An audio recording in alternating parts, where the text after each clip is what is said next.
We'll get them all back in base, and now they can look for a jump. Q. That's what they want. Q. He jumps forward immediately at the false promise. Solo very fast on the reactions here. That was so damn fast. But false promise and BKB now on cooldown. So 30 seconds only. This false promise is not a big cooldown in this game anymore. That's true. They'll be back up by the time the lasso is. Talon have worked with small windows before, though. It doesn't feel like might be able to do it again. This game is approaching the 60-minute mark too. You got to think about some tier 5 neutral items, especially if you have the advantage where 9PANDAs are all stuck in their base. Lakota commits, focus fire, finish off the range barracks. They can do stuff like this. They can just focus fire the buildings, and 9PANDAs, again, it's hard to pump in all of your spells into multiple Linkens and press the attack debuff immunity. And 9PANDAs are also looking for the clump. They want Talon to clump off of a dual go or the Medusa going in, so this EMP shard sucks them all into the black holes. That's the dream. And Tari's is out and about looking for a power rune. He gets the shield rune, not what he wanted. So many Linken spheres. So many spell deflections you have to fight through here. 4 of them all being thrown on Makoto. Imagine if we get mirror shields. I would pray for the single target player. Makoto, he's committing. Melee barracks, almost Glyph is going to be used. They really, 9PANDAs have to stop this, otherwise you're going to be playing up against Megas. They have to get out and initiate on Talon. If they keep letting Talon do this, they're going to be stuck inside their base forever. I mean, they popped 3 Linkens. Ramses goes in for the rupture and gets met with another one. That was your Glyph too. They're looking for the flank. 3 more seconds. Antares, the focus fire is almost back up. The time to jump is now.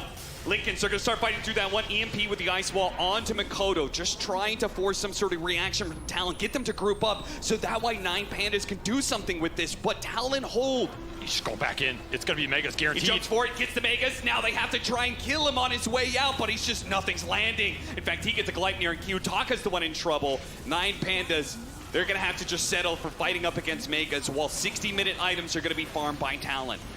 Look at this Kiyotaka scouting. He sees jabs right now. He's gonna get the TP cancel. Break the smoke. Can he get through this Linken to get him? He got him.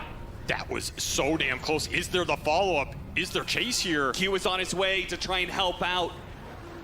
BKB, turnaround, jabs, refreshes. They do manage to get a Q. He's pulling up into the high ground to the false promise. He does manage to blink back down. Solo using that false promise. Now going to be targeted. Wind Waker away from Q. Black hole thrown out. Only illusions. And he stole Black hole on Ollie.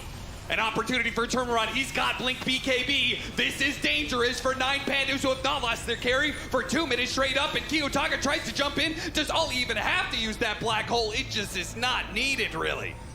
Buybacks forced out. And of course, Ramses, that's his dieback. 2 minutes. No Bloodseeker here.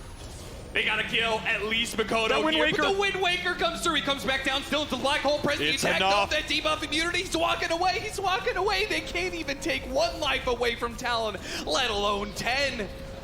It's just not working for 9PANDAs in the late game, being herded back to their fountain.